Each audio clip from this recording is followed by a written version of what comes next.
ಹುಟ್ಟಿದರೆ ಕನ್ನಡ ನಾಡಲು ಹುಟ್ಟಬೇಕು, ಮೆಟ್ಟಿದರೆ ಕನ್ನಡ ಮಣ್ಣ ಮೆಟ್ಟಬೇಕು. ನಮಸ್ಕಾರ, ಎಲ್ರಿಗೂ ಸ್ವಾಗತ. ಮತ್ತೊಂದು ಹೊಸ ದೆವ್ವದ ಕಥೆಯೊಂದಿಗೆ ಎಲ್ಲರೂ ಚೆನ್ನಾಗಿದ್ದೀರಾ ಅಂತ ಅಂದ್ಕೊಂಡಿದ್ದೀನಿ. ಈ ಒಂದು ಕಥೆ ನಡೆದಿರೋದ್ಬಿಟ್ಟು ದಾಂಡೇಲಿ ಹತ್ರ, ಅಂದರೆ ದಾಂಡೇಲಿಗೆ ಟ್ರಿಪ್ಪು ಹೋದಾಗ ಆಗಿರುವಂತಹ ಒಂದು ಇನ್ಸಿಡೆಂಟು. ಸೊ ಈ ಒಂದು ಇನ್ಸಿಡೆಂಟ್ನ ನಮಗೆ ತಿಳಿಸ್ಕೊಟ್ಟಿರೋ ಹೆಸರು ಬಂದ್ಬಿಟ್ಟು ವಿವೇಕ್ ಅಂತ ಹೇಳಿ. ವಿವೇಕ್ ಮೂಲತಃ ಬೆಂಗಳೂರಿನವರು. ಅವರು ಮತ್ತು ಅವರ ಸ್ನೇಹಿತರು ಕಂಪನಿಯಲ್ಲಿ ಕೆಲಸ ಮಾಡ್ತಿರ್ತಾರೆ.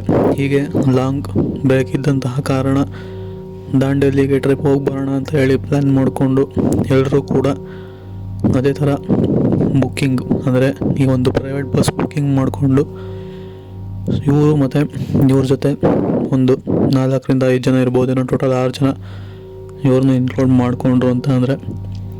ಸೊ ಇವರು 6 ಜನರು ಕೂಡ ಪ್ರೈವೇಟ್ ಬಸ್ನಲ್ಲಿ ಸೀಟ್ನ ಬುಕ್ ಮಾಡಿಕೊಂಡು ನಂತರ ಅಲ್ಲಿಂದ, ಅಂದರೆ ಬೆಂಗಳೂರಿಂದ ದಾಂಡೇಲಿ ಕಡೆಗೆ ಹೊರಡ್ತಾರೆ.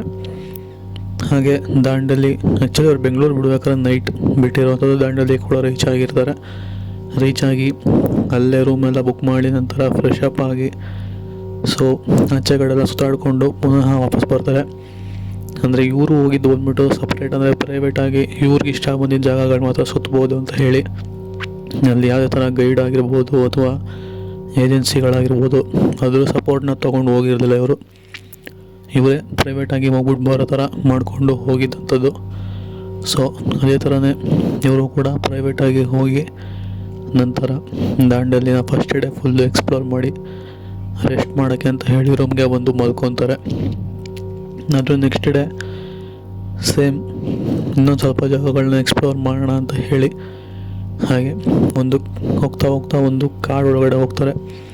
ಅಂದರೆ ದಾಂಡೇಲಿಯಲ್ಲಿ ಆಲ್ಮೋಸ್ಟ್ ಹಿಲ್ ಸ್ಟೇಷನ್ ಜಾಸ್ತಿನೇ ಇರುತ್ತೆ. ಸೊ ಅದೇ ಥರನೇ ಇವರು ಕೂಡ ಒಂದು ಕಾಡು ಒಳಗಡೆ ಹೋಗ್ತಾರೆ.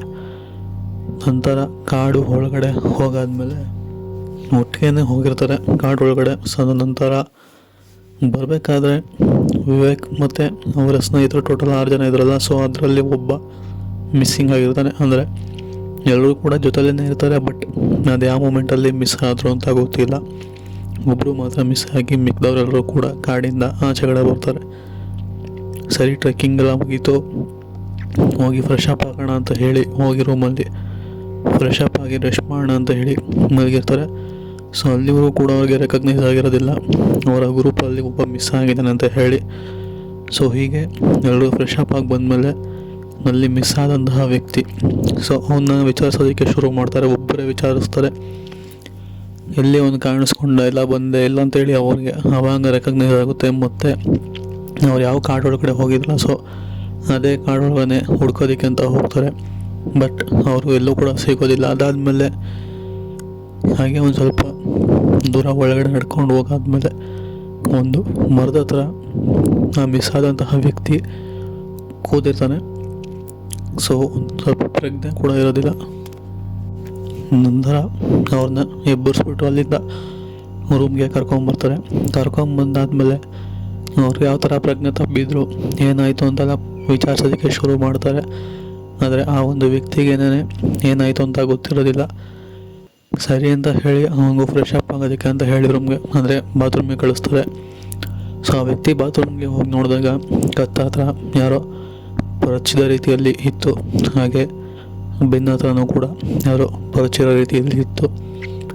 ಸೊ ಇದು ಮೋಸ್ಟ್ಲಿ ಎಲ್ಲೋ ಗಿಡ ಮರಗಳಿಂದ ಪರ್ಚ್ಕೊಂಡಿರ್ಬೋದೇನೋ ಅಂತ ಹೇಳಿ ಅವರು ಕೂಡ ಸ್ನಾನ ಮಾಡಬೇಕಾದ್ರೆ ಅವ್ರು ಯಾವ ಥರ ಮೂರ್ತಿ ತಪ್ಪೋದ್ರು ಅಂತ ಹೇಳಿ ಯೋಚನೆ ಮಾಡ್ತಾನೆ ಇರ್ತಾರೆ. ಸೊ ಸ್ನಾನ ಮಾಡ್ತಾ ಅವರು ಆ ಒಂದು ಕನ್ನಡಿ ಇರ್ತಲ್ಲ ಬಾತ್ರೂಮಲ್ಲಿ. ಸೊ ಆ ಒಂದು ಕನ್ನಡಿಲಿ ಅವ್ರನ್ನ ಅವರೇ ನೋಡಿಕೊಂಡಾಗ ಅವ್ರಿಗೆ ಅವರ ಪಕ್ಕದಲ್ಲೇ ಮತ್ತೊಂದು ಕಪ್ಪಾದಂತಹ ನೆರಳು ಕಾಣಿಸಿರೋವಂಥದ್ದು ಅವ್ರ ಪಕ್ಕದಲ್ಲೇ. ಇದನ್ನು ನೋಡಿದಂಥ ಅವರು ಜೋರಾಗಿ ಕಿರ್ಚ್ಕೊತಾರೆ. ಹಾಗೆ ಸ್ನಾನನ ಅರ್ಧಂಬರ್ಧ ಮಾಡಿಬಿಟ್ಟು ಬರೀ ಟವಲ್ ಸುತ್ಕೊಂಡು ಆಚೆ ಕಡೆ ಓಡ್ಬಂದು ಈ ಥರ ಕಪ್ಪು ನೆರಳನ್ನ ನಾನು ಬಾತ್ರೂಮಲ್ಲಿ ನೋಡಿದೆ ಅಂತ ಹೇಳಿ ಪರಿಚಿರುವಂತಹ ಮಾರ್ಕ್ಗಳನ್ನು ಕೂಡ ಮಿಕ್ಕಿದಂತಹ ಸ್ನೇಹಿತರಿಗೆ ತೋರಿಸ್ತಾರೆ.